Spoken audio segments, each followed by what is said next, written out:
Tidak terima lantaran anaknya AL diduga sudah menjadi korban malpraktek yang membuat anaknya pas kencing bercabang-cabang sehabis dilakukan sunat massal.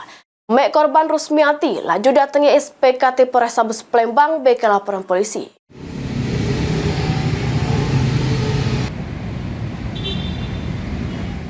Diduga sudah menjadi korban malpraktek oleh dokter sunat massal yang membuat anaknya Rusmiati, ialah AL, pas nak meluarkan banyu kencing laju bercabang-cabang, ngebuat mek korban datang SPKT Polrestabes Palembang bagi laporan polisi.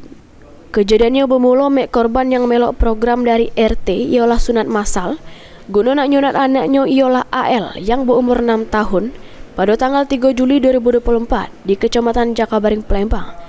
Sesudah disunat, tidak tahunya anak korban mengalami keanehan pas lagi nak kencing, ngeluarkan banyu kencingnya bercabang-cabang. Sempat didatangi oleh mek korban ke tempat yang ngado ke sunat massal, cuma sebatas diobati oleh pihak yang bersangkutan. Sambung ngato ke kalau nak ngoperasi terkait masalah yang dialami anaknya, cuma sampai sekarang belum ada tindakan. Laporin apa kita yuk?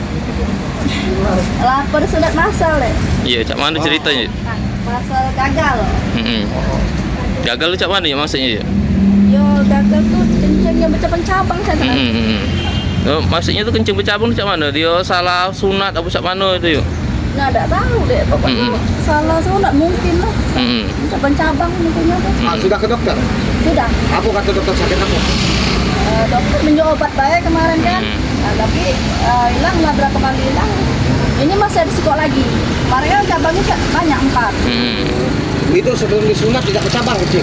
Ya, normal. Oh, sudah disunat baru bercabang? Iya. Mak ini laporan mek korban sudah diterima oleh pihak kepolisian, terus bakal ditindaklanjuti oleh petugas Pitsus Polrestabes Palembang. Suryadi, PAL TV.